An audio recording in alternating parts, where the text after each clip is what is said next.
Stop calling her crazy, the maid screamed, blood on her hands, sirens wailing outside the Savannah estate. You don't even know what she saw. No one in that mansion would ever forget that moment, because 15 minutes earlier, the girl everyone feared had jumped. Now, let me tell you how this incredible story unfolded. This is a story about someone showing up when everyone else walks away. Now show up for us. Don't leave us hanging. Subscribe, not just to follow a channel, but to stay connected.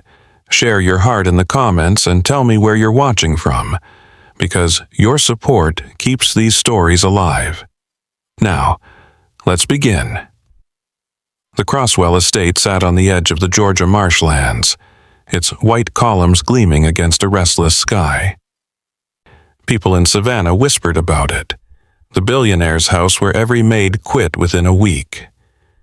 Janelle Parker didn't scare easily. 32, born in Atlanta, she'd seen too many storms to run from spoiled kids. When she stepped off the bus that Monday morning, suitcase in hand, she told herself this job was just another paycheck.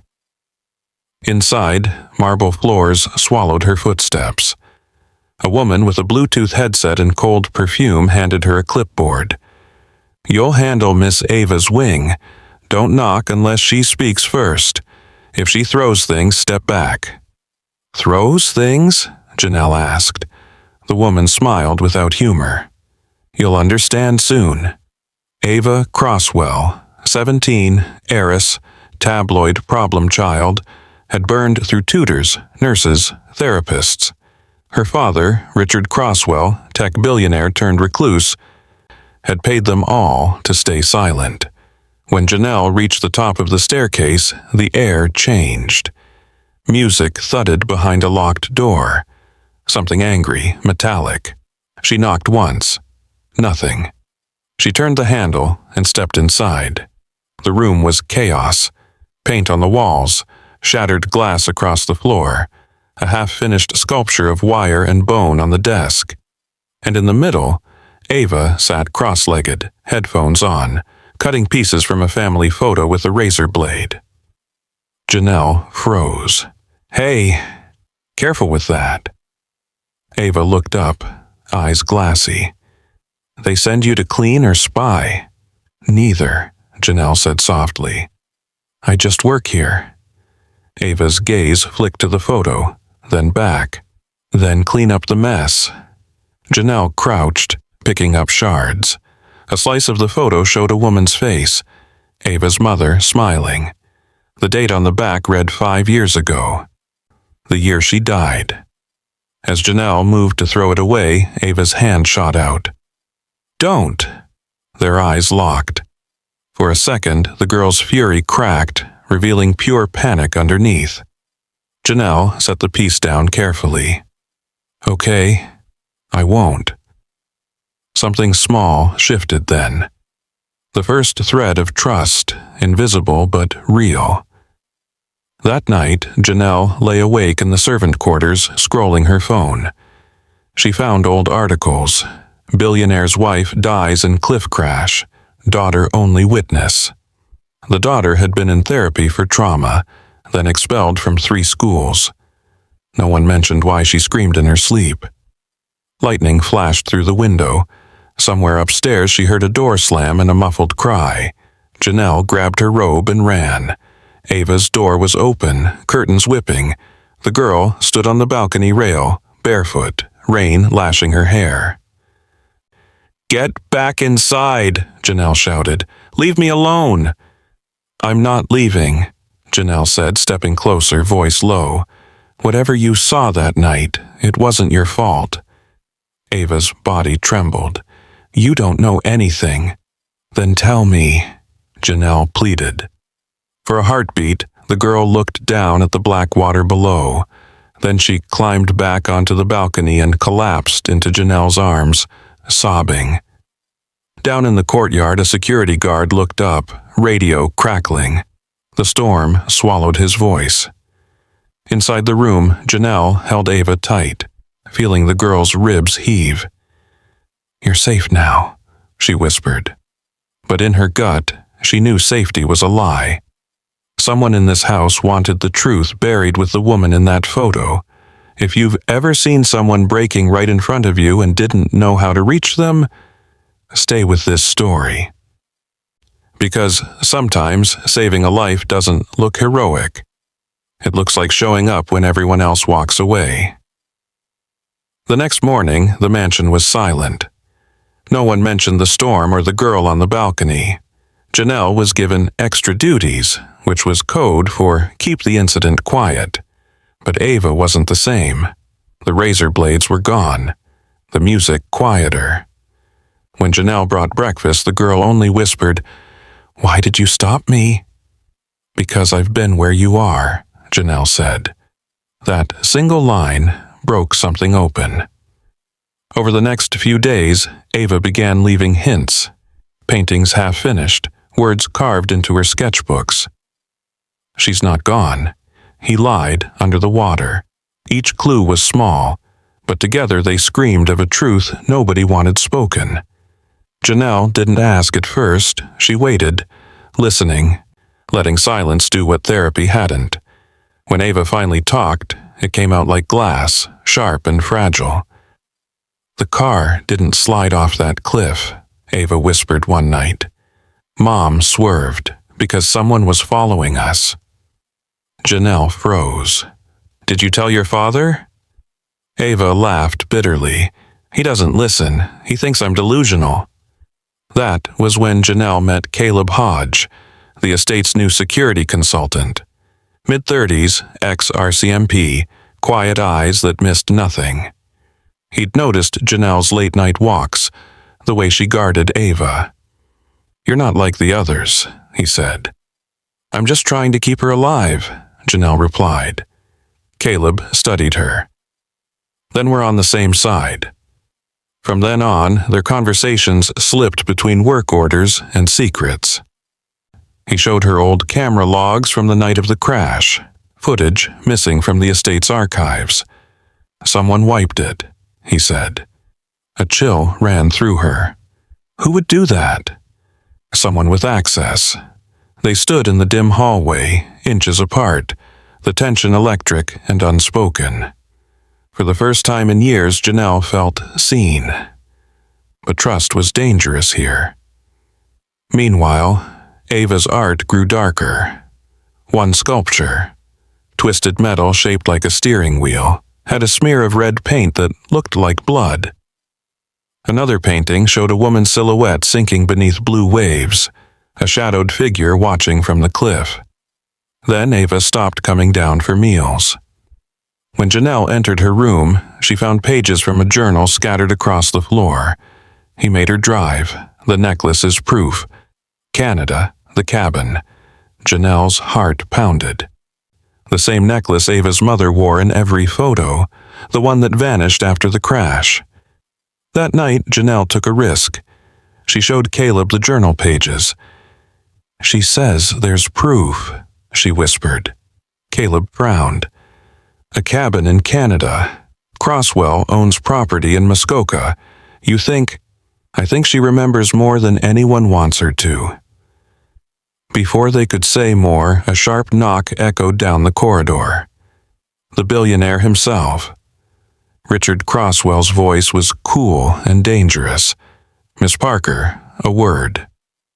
He led her into his office. Mahogany, glass, and silence. "You've been asking questions. My daughter is unstable. Don't feed her fantasies." Janelle held his gaze. Maybe she's not the one in denial. For a long second, neither spoke. Then he smiled thinly.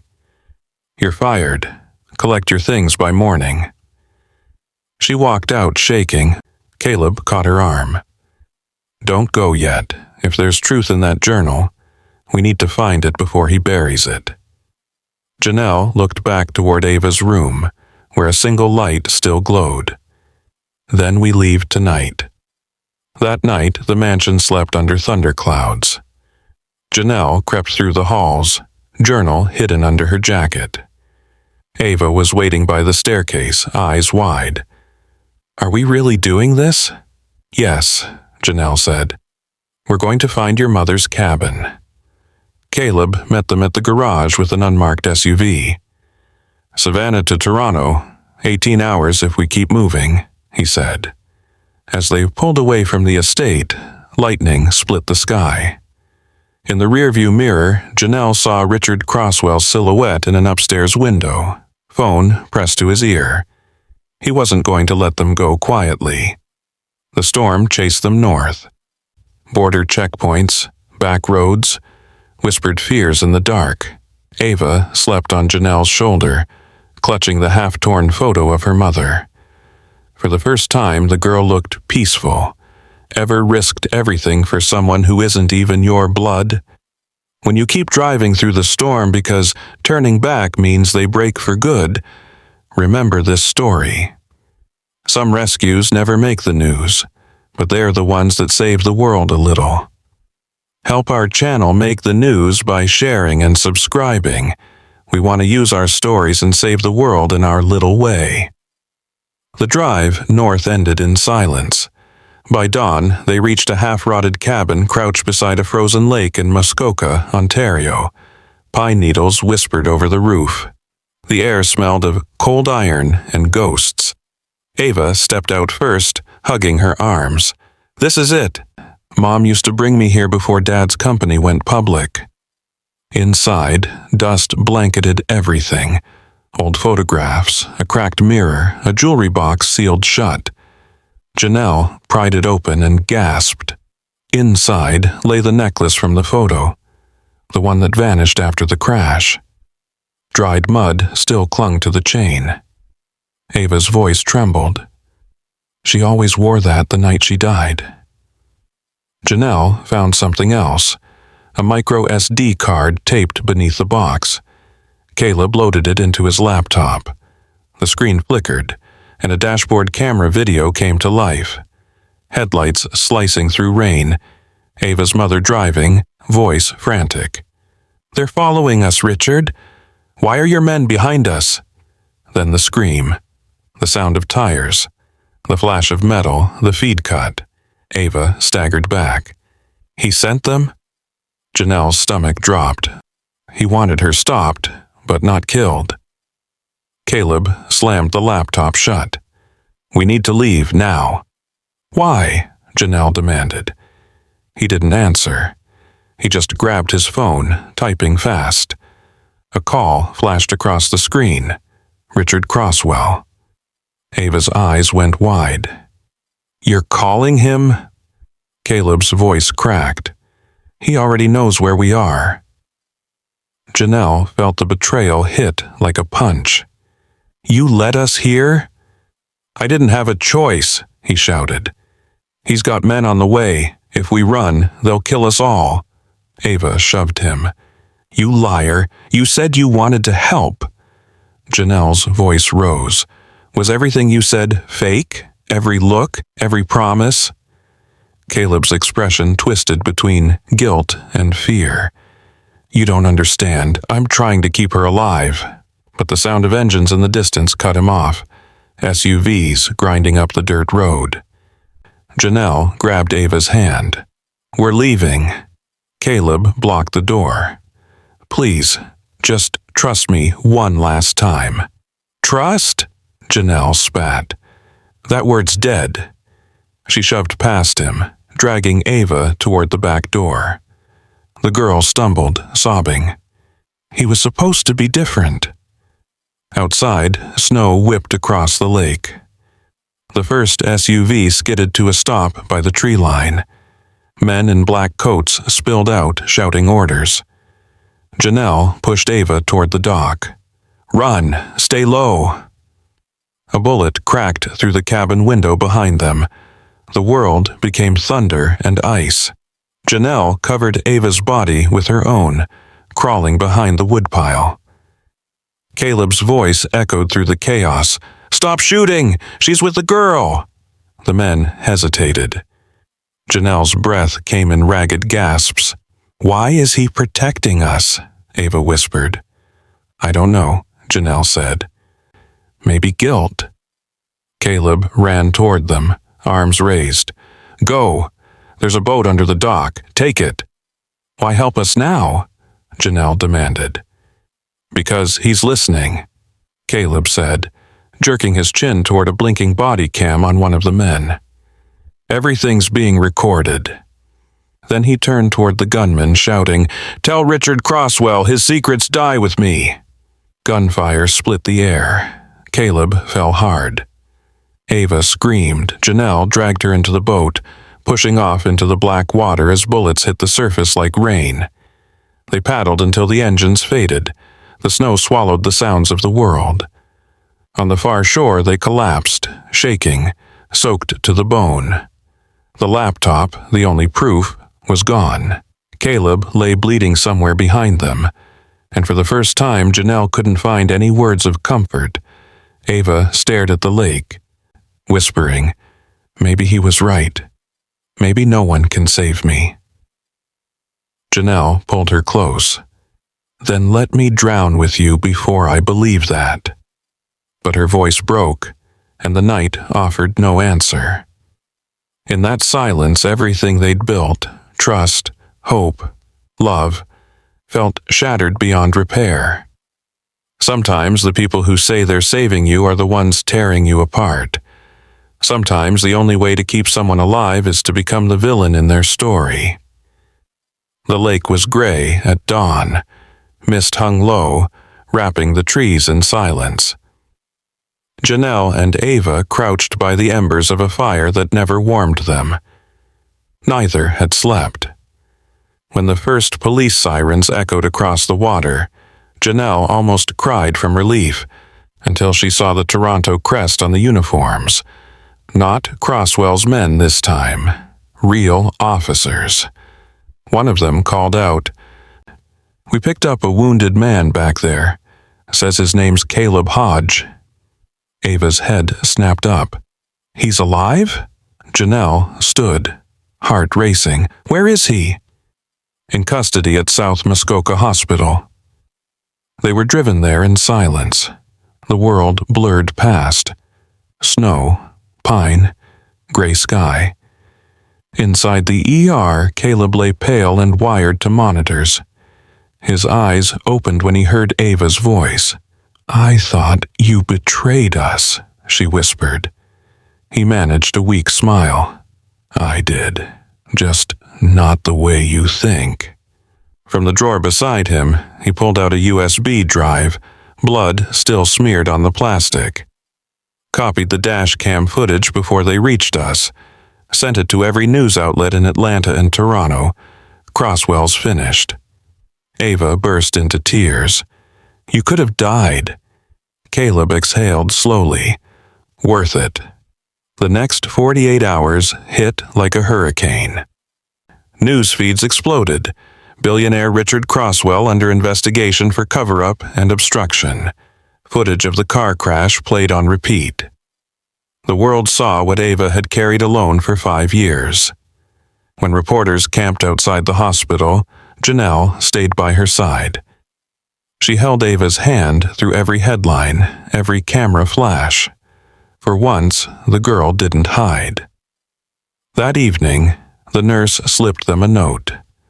"Visitors' rooms empty if you need quiet."